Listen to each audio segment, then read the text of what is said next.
जुआ, सुफैन की कोई कॉल आई थी या उसने कोई कांटेक्ट किया? नहीं, उसने खुद तो कोई कांटेक्ट नहीं किया, लेकिन शहरी आंटी को मेरे पीछे लगा दिया। क्यों?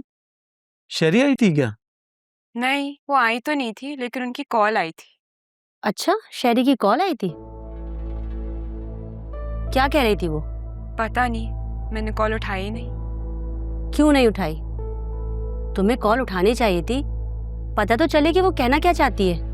मॉम, मेरा दिमाग खराब नहीं है कि मैं रात के 2:30 बजे उनकी कॉल उठाऊं। क्या कहेंगी वो? कि यही ना कि वापस घर आ जाऊं। नायला, जुआ ठीक कह रही है। जब इसने शहरी को बोल दिया है कि सुफैन यहाँ पर आके माफी मांग ले तो बात खत्म हो जाएगी।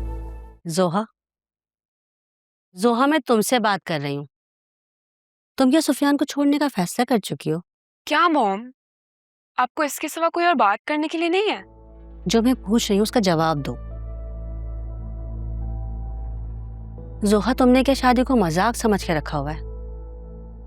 पहले तुमने सुफियान से इतनी जिद करके शादी की, अब तुम्हें उसकी कोई परवाह ही नहीं है। तो उसको कौन सी मेरी परवाह है? इतने दिन हो गए मुझे आए हुए, एक बार भी उसने मुझसे नहीं पूछा।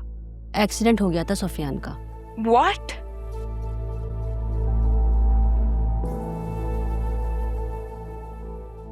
अम्मी, ये सब कुछ मेरी वजह से हुआ है। क्या कह रही हो जायशा? पागल हो गई हो? तुम्हारी वजह से क्यों होगा ये सब कुछ? और क्या चाची, मैं भी उसको कब से यही समझा रही हूँ, और ये है कि मान ही नहीं रही है। सारे रास्ते रोती हुई आई है और खुद को ब्लेम कर रही है।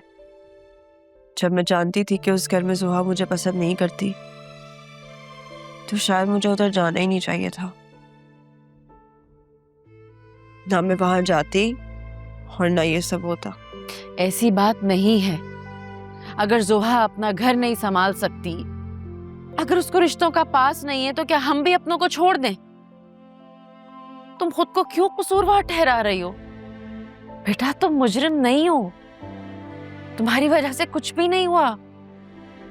सही कह रही हैं चाची सायशा, कुछ रिश्ते बोझ की तरह होते हैं जिनको उतार के फेंकने के बाद ही इंसान को सुकून मिलता है। जैसे भाई और जोहा का था।